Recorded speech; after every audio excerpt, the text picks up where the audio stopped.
Right, well, hello everybody. So today we're going to go, this is going to be the second session on forward plane. And now we're going to start getting into a bit of a stride. So just a quick reminder of what we covered in the first session. So in the first session we said, well, let's just separate the two cognitive centers into a back plane and a forward plane. And what we're saying is that, well, they need to be handled differently, and these two types of centers, and they do different things. So now we're going to step up a gear. We're going to start cranking up a little bit, and we're going to see what is meant with that. So this is the first book, the introductory book to forward plane, called First Invisible, Then Obvious, which describes what happens to ideas, like when Archimedes, worked out the way the buoyancy of objects in water. So our second topic is going to be a little bit unusual. We have to get a little bit abstract in this thing, so you're going to have to bear with me. And we're going to talk about the shape of things in a very specific way. So let's get going. So what we mean by that is that my experience of projects are that by the end of a project, normally you're typically at the level of knowledge, level of skills. The whole project is teams are where ideally you would want to be at the beginning. So something has changed, something on the inside. And what it is essentially each project, each situation, each initiative you can think of or whatever, in a sense can be thought of having an ideal shape. There's an entire way of describing, and I'm going to show what I mean by that, of describing the entirety of a project. And normally by the end of a project that's been worked out or whatever. But the issue is that at the beginning of a project, or when you do an initiative, then typically there are gaps, things which are not visible. And this is where it gets interesting, because as you can already guess, I'll ask the question nonetheless, but I'm sure you can guess what the answer is. Which of back plane and forward plane would you need to use to make sure that everything about the project, everything about the initiative is correctly understood, that you understand the implications of everything, that you all the subtleties, all the mechanisms, all the causalities, everything is understood, and there is full awareness of these things? Well, the answer to that question obviously is forward plane, and this is why forward plane starts to become so important, because if you're operating out of back plane mode, then this is not going to work out, because back plane is reactive, forward plane is proactive, is generative. So this is, now we start to get into the reasons of why forward plane is important, is because the aim of doing a project, if you don't want to get it wrong, is to work on your forward plane, to work out all the details, and then you have as few surprises and few gaps as possible, and all your options are worked out, and then all the secondary implications and the rest of it. And I'm going to be a little bit harsh, but actually not at all unduly harsh. In fact, I'm being very lenient, because this is a very softened version of what I really think, and which in the deep analysis is that there doesn't seem to be a day where there is some calamity, some accident, some incident, some disaster which has happened somewhere in the Western world, and you get someone responsible, someone who's in charge or whatever, and they say, oh, we want to learn the lessons, we want to make sure it doesn't happen again. And 90% of the time, or maybe 95 or 98% of the time, these things were predictable. If you'd sat down a little bit and worked it out in advance, then either the causal reasons, like the event that happened at the weekend here in the UK, was that some electricity substation blew up and then caught fire, and the whole Heathrow terminal, the main airport here in London, was closed down for much of Friday. So they reacted pretty well. I'm not aware of any personal injuries, a lot of personal disagreements, and a lot of cancelled plans, and I'm sure a lot of unhappiness. But I'm not aware of any fatalities or injuries or whatever. So let's just assume it was an engineering and economic problem. And if I'm wrong, well, then obviously if more information comes out, then I would, what I'm saying is invalidated. But anyway, so the point is that, one of the, I think the energy secretary or someone like that came out and said, oh, we want to make sure we learn the lessons and it doesn't happen again. And it's every time when you had the fires in Los Angeles, when you had the fires in Maui, I cannot think. There's just so many of these situations where, and I'm sure you can Google it, where the leaders say, oh, we want to make sure it doesn't happen again. We want to make sure the lessons are learned. Well, guess what? You see, this is what happens when you operate in backplane, okay? And of course, if you send a man on the moon or whatever, then you run into a problem. So one of the big issues of our age, one of the, and this is going to be a recurrent theme in all these discussions, by the way, this is a recurrent theme in the books, is that there are two ways to operate, backplane and forward plane, and that's just the way it is. And if anyone disagrees, well, we just don't analyze, we just don't analyze things the same way. But essentially, the only way to leave as few gaps as possible in a project is to operate in forward plane mode. If you operate in backplane mode, and I used to operate in backplane mode, so I'm not at all, it's something that needs to be learned, and I'm teaching my son, so you can be sure that I am 100% behind this viewpoint. But essentially, like the Millennium Bridge in London was an example where we only know what's been said publicly, but for the millennials, so at the end of the 20th century in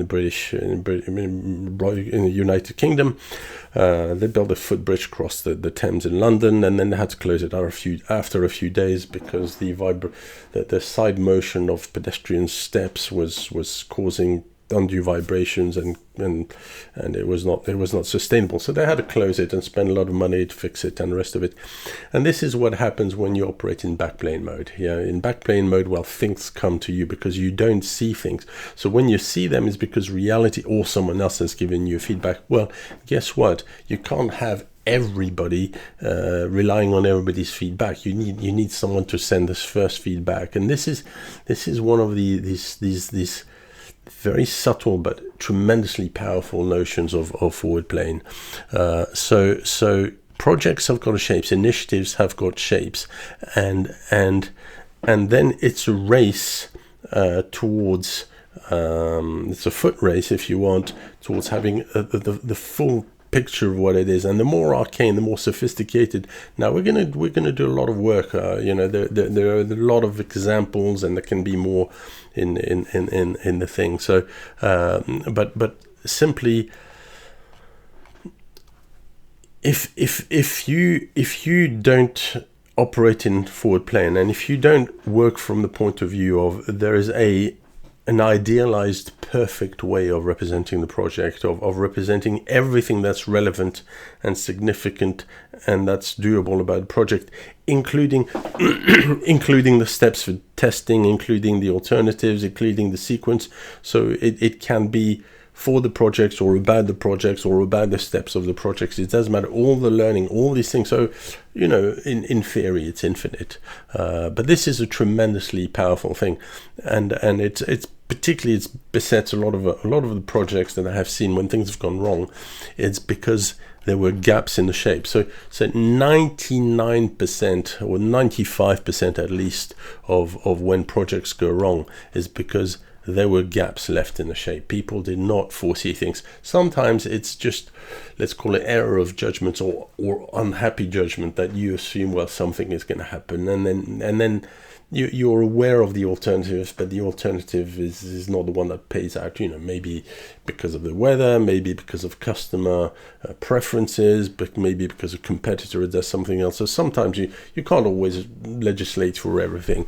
But a lot of the times, it's down to missing things out. So I really encourage you to think of this concept of the entire shape of a project. And I'm not talking about hierarchy or whatever. I'm just talking about like things linking to one another. Okay, so let's move on to, let's have a look. So bugs. This is the thing. There's a lot of bugs is essentially when people think, oh, I didn't think of that alternative. Now once it blows up in my face, once you get the feedback, then it's first invisible, then obvious. So one of the key things about forward plane is this concept of visibility. Forward plane is what gives you visibility. This is very, very strange, and it's going to take a little bit of time to get used to it. But this is why I'm trying to put so much material out to help people and understand it. Now, forward plane results for a person depend on physiology, focus, and temperament. A focus can change instantly. Physiology evolves over time, and temperament is more or less steady. So not everybody reacts the same. And this is very personal. This is very much down to the individual. But believe me, things can change. Yes, people can really step up what they get up to with these things. So this is it's not my bugbear, but it's one of these things that's highly regrettable, and that's we as a society, as a group, really need to move away from. Is that backplane dominant leaders will, when I say frequently, almost invariably evoke this we need to learn lessons when there are failures, and you get a sense of, like, for instance, I was reading about the Suez Canal crisis, and then one of the minister who was in charge, well, when the crisis happened, he resigned because he went like, well, I should have seen that one coming, and I'm not prejudging, there's no value judgment or whatever, but the guy resigned.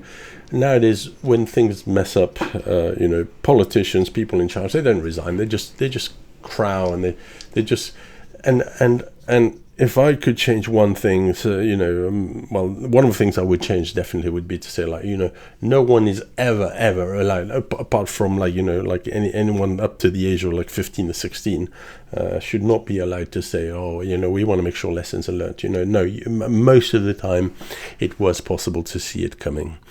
So this is it. So now we get to the chapter 4, which is building a scaffold in the dark. So as you will notice in a lot of the terminology I use for forward plane, there's a lot of concepts of visibility. There's a lot of concepts of seeing things or bringing into view or the rest of it, and that's because it really is the case that forward plane is the seat of what we're able to see, what we're able to envisage, or sounds or tastes or kinesthetic body positions or the rest of it. So what this chapter is about is we say, okay, well, we know, so let's just recap, introduction, chapter 1 is there are two cognitive centers and they do different things. And you can learn to transfer from one to the other because you need to learn everything twice. Second chapter is implications. You go like, well, there's something a little bit strange there, because once you learn to transfer from bucket A to bucket P, from backplane to forward plane, then you start to get more. Sometimes things start to come into view, and the most basic but very understandable example of that is when you write your shopping list, and then all of a sudden new things come to light. You see new things, just come to mind. So you get a little bit of something for nothing, which is extraordinary if you think of when you're generating new ideas by simply reiterating existing ideas, and that is really quite something. So chapter 3 is, okay, well, what are we shooting at? What we're saying, because this is for work, this is for projects, this is for your dissertation, this is for your university studies, this is for a test plan, this is for, anything of fair amount of substance. So, well, okay, so everything has got a shape, notionally every project has got a shape, and the aim is to leave as few gaps in the shapes as possible, because if you leave a gap, okay, then you're going to start to get into difficulties. So now we're on to chapter 4, and it's called building a scaffold in the dark. And why do we mean that? Well, it's because just as your project or your initiative has got a shape, then you're going to have to build that shape yourself in your own forward plane. Okay, now I know that sounds a little bit of a weird thing to say, or very unconventional, and then you go like, well, what am I going to do? What I'm going to build a shape in my mind, and you go, well, yes, and not only that, but it's going to be, you've got to do it in the dark. Okay, so initially you won't see anything, or you will see very little. Visibility will be very low. Like, you won't see the bugs, you won't see the wobble in the bridge, because no one will bring that up to you. It's invisible. Okay, and so you're gonna have to do these things, and then they will be invisible. And when you bring them up to other people, or if you could bring them to your past self, then you go like, yeah, that's obvious. So we're always fighting. I think, mums and primary school teachers, maybe, they are the ones who do it correctly, because when the little child comes up with something which is obvious, they go like, well, they appreciate it and they say, oh, well done. You see, you've done this. You've, I don't know, completed the picture, tied your shoelaces, tidied up the drawer, whatever. So they understand that something significant has happened, even though it is obvious. But for us as adults, we're busy, everything is competitive, and we don't take too many prisoners, at least intellectually. So when someone says to you, it's like, remember to bring a padlock when you go, if you're going to go when you go cycling in the countryside, and you're planning on going to the pub, you just go like, well, yeah, it's obvious. Well, it's obvious unless you don't think about it. So you see, you get this. This is why the book is called that way. It's either invisible or obvious, and there doesn't, there's very little margin in between these two, really. So building a scaffold in the dark, there are two components to the sentence. Why building a scaffold? And it's because it's sedimentary, okay? And I've been there numerous times in numerous projects. So you need to build it layer after layer, okay? You can't do it in one go, okay? And the time it takes for one forward plane layer to become strong enough and to rest upon the other is probably something like 4 to 6 hours, and maybe overnight. So you're going to go, what are you talking about? Layers overnight, building layers? What are we talking about? Well, that visibility. Let me assure you that if you don't know the element, someone else might do, and then it might be obvious. But just be very, very wary of this concept of things being obvious, because it's only obvious if you know about it. Yes, sometimes sometimes things they might be obvious, but there was a time it wasn't obvious. So you've got this layer by layer approach. You've got this sedimentary approach. Okay, and you don't know where you're going. It's only towards the end. It's only after a while that you go, oh yes, this was the correct direction, or this was the incorrect direction, or the rest of it. So it's very disconcerting. It's very destabilizing, and maybe even off-putting or scary experience. So be mindful. So remember, now we've got the tools, we're aiming for the shape, we're trying to plug the shape, we're trying to come up with the options. And how does it feel? Well, it's very off-putting, it's very destabilizing, it can be quite tiring, and there is no visibility. You see, it's in the dark. Okay, so it's anything but obvious, and later things might become obvious, but at a given point in time they're not. Okay, and this is what this chapter is about. So I'm mindful of time passing. Really important chapter.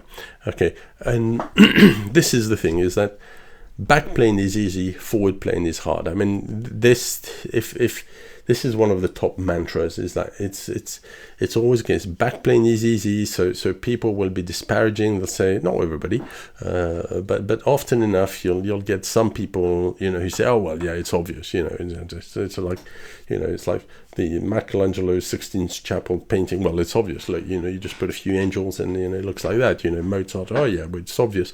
Well, it's only obvious once someone else has realized it. But to actually come up with it in the first place is hard. So that's why it's so important to make a distinction between backplane and forward plane, because they do very different things. And of course, sadly, one of them is easy, and the other one certainly at the beginning is hard.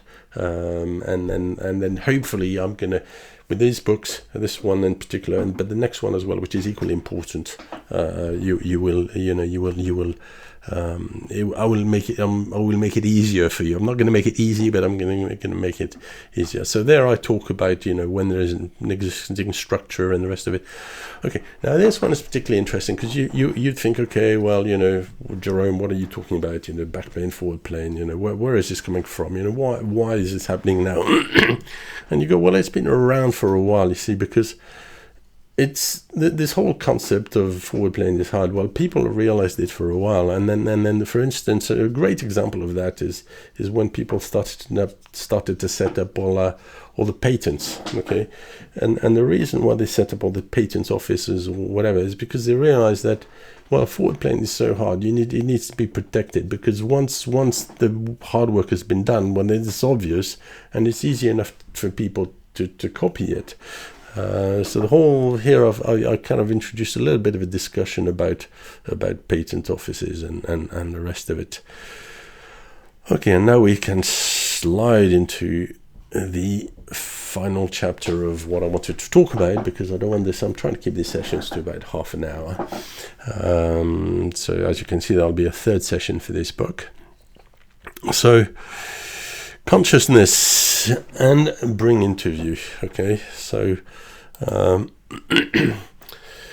so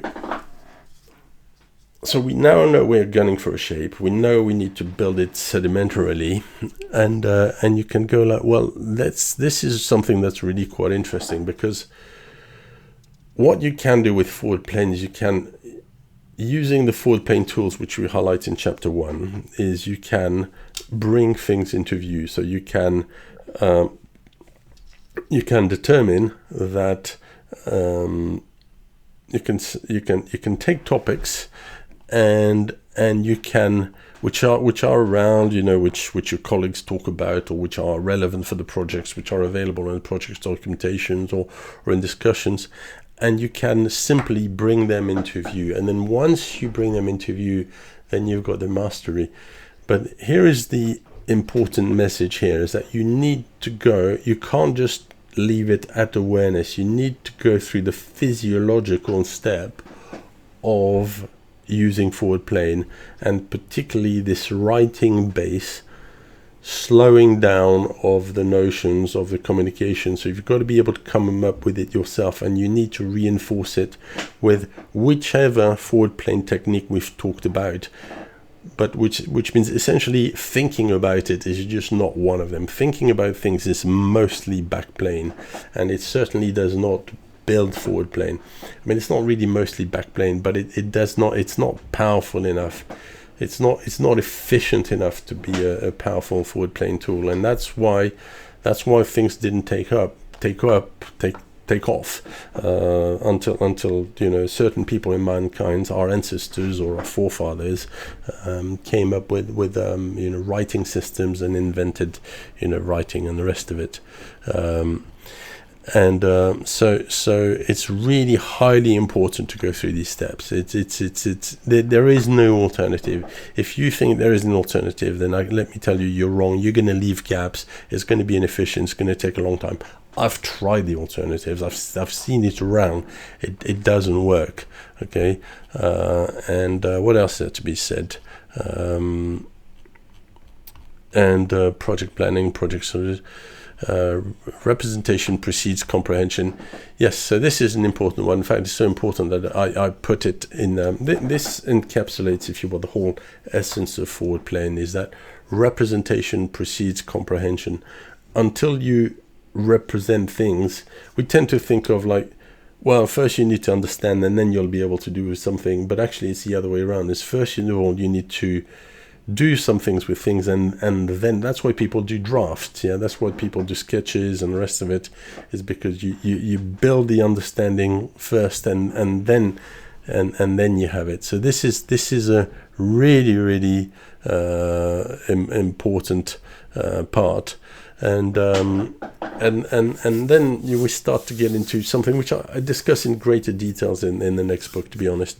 But essentially, forward plane constitutes the area where consciousness can roam. So essentially, this might put some people off, but it's the way it is. That what you will find is as you develop your forward plane, as you push the emphasis on it off people around you, then you will see that there is an expansion of a mental expansion, which is not particularly surprising, but you don't get that from back plane. You get that from forward plane.